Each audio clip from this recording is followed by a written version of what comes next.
अरे वाह शास्त्री जी, पहले नया घर और एक नई कार भी ले ली। मकान पे लगी नेम प्लेट और गाड़ी पे लगी नंबर प्लेट आपका स्टेटस बता देती है। और इसी मकान और वाहन को पाने का सही समय और सही उपाय कोई बता सकता है क्या? ये एस्ट्रोलॉजर है ना, ये सब जानता है, पूछ के देख लो।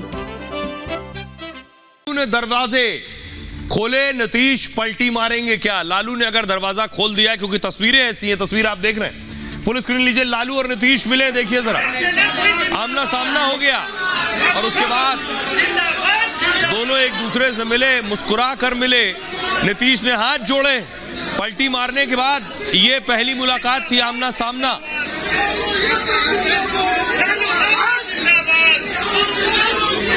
लालू यादव फिर आगे बढ़े, लेकिन लालू ने कहा दरवाजे खुले। ये देखिए आमने सामने तेजस्वी ने हाथ दिखाया, नीतीश ने लालू को पकड़ा। लालू मुस्कुराए और नीतीश भी मुस्कुरा रहे। और ये मुस्कुराहट क्या कुछ कह रही है, ये बड़ी बात है। एक और तस्वीर आपको दिखाऊं, आज एक और तस्वीर आई, ये आप देख रहे हैं, तेजस्वी और राहुल गांधी मिले और तेजस्वी राहुल की यात्रा में शामिल हुए। एक जीप जिसे खुद तेजस्वी चला रहे थे, ड्राइविंग सीट पर बैठे, और राहुल दूसरी सीट पर बैठे हैं। तेजस्वी इस यात्रा में शामिल हुए।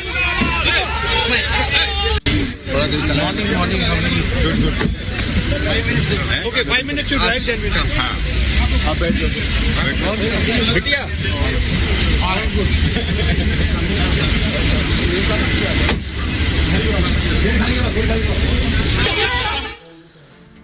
सियासत में हर मुलाकात के कुछ मायने होते हैं। एक मुलाकात जो सुर्खियों में है, बिहार में फिर बड़ा खेला होने की क्या सुगबुगाहट है और इसे हवा दी है आरजेडी प्रमुख लालू यादव के बयान ने। लालू यादव के बयान में नीतीश के प्रति नरमी दिखाई दी। लालू से पूछा गया कि नीतीश को दोबारा मौका देंगे क्या?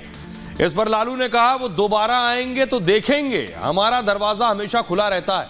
मतलब लालू नीतीश से क्या फिर गठबंधन करने को तैयार है?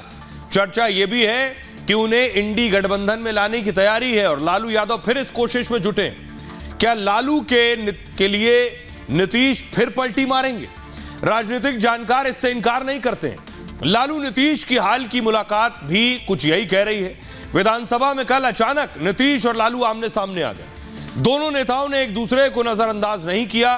दोनों पुराने दोस्त और लालू और नीतीश गले लगकर मिले, एक दूसरे का हालचाल पूछा और फिर आगे बढ़ गए।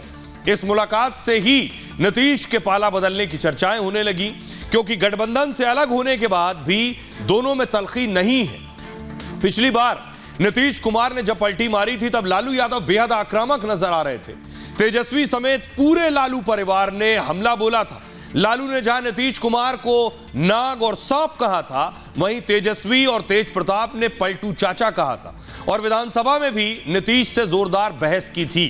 सुनिए जरा लालू यादव क्या कह रहे हैं कि उनके दरवाजे नीतीश के लिए खुले। अब आएंगे तो देखेंगे। दरवाजा खुला हुआ है नीतीश जी के लिए, क्या खुला ही रहता है दरवाजा में, क्या अब आएंगे तो देखेंगे। दरवाजा खुला हुआ है नीतीश जी के लिए, क्या खुला ही रहता है दरवाजा में, क्या एक थके हुए मुख्यमंत्री को थके ही हुए हैं ना। चुनाव में क्या कहते थे कि नौकरी अपने बाप के पास से लाएगा पैसा देने के लिए। हमने बोला था कि रिक्त पदे हैं, साइंटिफिक अध्ययन हम लोगों ने कर रखा था कि कौन से डिपार्टमेंट में कितने पदे खाली है।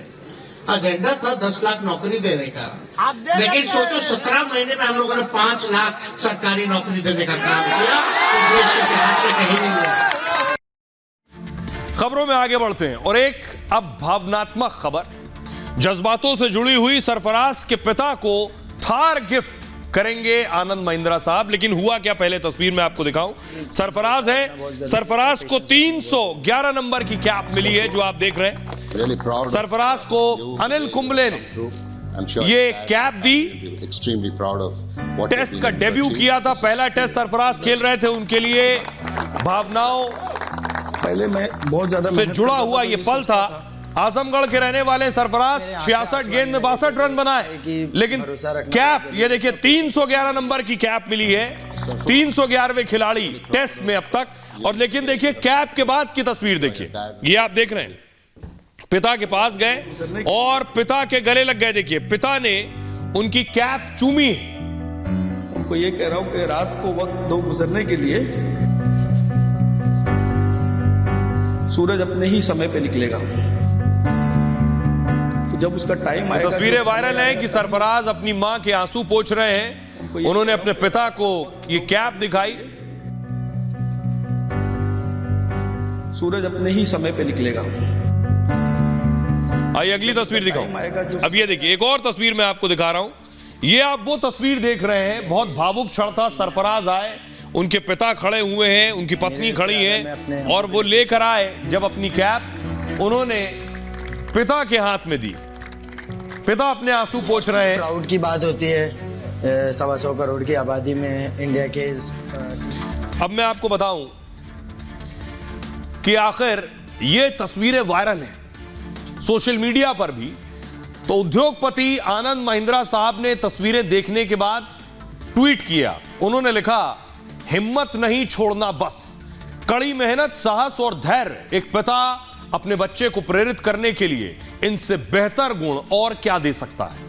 एक प्रेरणादायक अभिभावक होने के नाते यह मेरे लिए सौभाग्य और सम्मान की बात होगी अगर नौशाद खान एक थार का उपहार स्वीकार करेंगे, यानी सरफराज के पिता को आनंद महिंद्रा साहब एक थार गाड़ी गिफ्ट करेंगे। इस बीच आपको, अगर आपने ये मैच देखा है, तो सरफराज जिस वक्त शतक बनाने के करीब थे तो वो रन आउट हो गए जडेजा के कॉल पर, रविंद्र जडेजा के कॉल पर। तो रविंद्र जडेजा ने इस पर अफसोस जताया। उन्होंने लिखा, सरफराज खान के लिए बुरा महसूस कर रहा हूं, मेरी वजह से आप रन आउट हुए, मेरा गलत कॉल था, आपने शानदार खेल खेला। इस पर सरफराज ने जवाब दिया, आपको माफी मांगने की जरूरत नहीं है भाई, ये चीजें खेल का अभिन्न अंग हैं, आपने भी आज असाधारण पारी खेली है। तो क्रिकेट के मैदान से एक बार में बहुत सी प्रेरणा निकल कर आ रही है, लोगों के लिए इंस्पिरेशन है। खबरों में आगे बढ़ते हैं। आज की एक और बड़ी खबर है, सियासत से जुड़ी खबर है। खाते फ्रीज और कांग्रेस बौखला गई।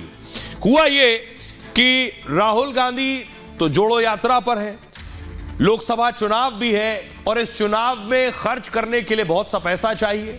पैसा पार्टी फंड में होता है। सुबह खबर आई कि कांग्रेस का पार्टी फंड फ्रीज हो गया है। इसके बाद कांग्रेस ने हंगामा काटना शुरू कर दिया। अगली तस्वीर देखिए, ये देख रहे हैं। उसके बाद कांग्रेस सड़कों पर उतर आई। फुल स्क्रीन लीजिए जरा। कांग्रेस हंगामा कर रही थी, प्रदर्शन कर रही थी कि उनके खाते आखिर कैसे फ्रीज हो गए, किसने फ्रीज कर दिए। कांग्रेस बीजेपी को कटघरे में खड़े करने लगी।